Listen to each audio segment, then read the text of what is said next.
Ebigambo bya mushikirwa wa Bunyoro kitara Andrew Kirungi byakutaga bibire biriyo mu butumwa bwe omushomirwe Geoffrey Businge omujwekire nk'omugenyi mukuru aha mukoro gwo kweterana kw'abashomira hishomero rya Kagadi People's Secondary School emyaka 25 ihingwireho. Kama ni usakika muno kushoma era mwaka oguhoire kuno obukama busakikira abana 12 omukama bwona bagende basome ebya sayansi kandi mumanya n'enyinywe kabali hano nje birango bikabaho babitana radio nibasaba abana.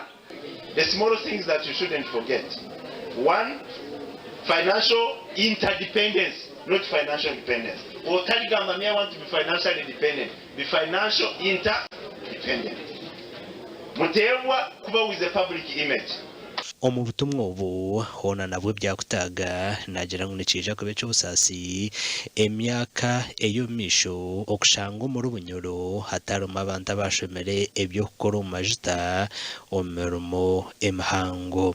Obukama bukwasire porozira bukwatakana na kampuni ezikuhaiga amagita nseri muitanzike kurora nti abantu baitu bagobora bato magita abasomere kana abakampuni za magita zabatungira zita skara ezogenda kusoma bongere kukuguka niko basobole gukora omagita.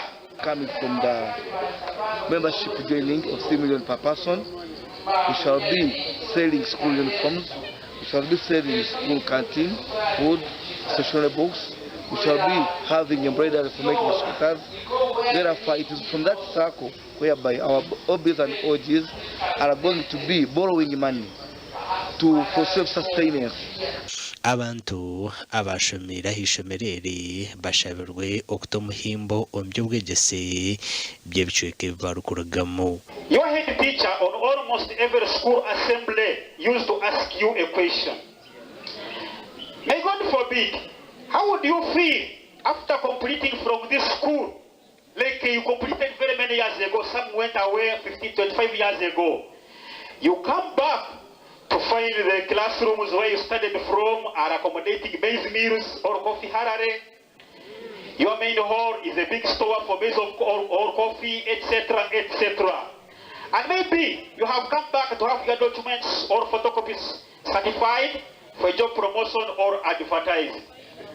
So, have you found that situation? Amakuru agagasha kwa Ambrose Nwagabakatoto. Minister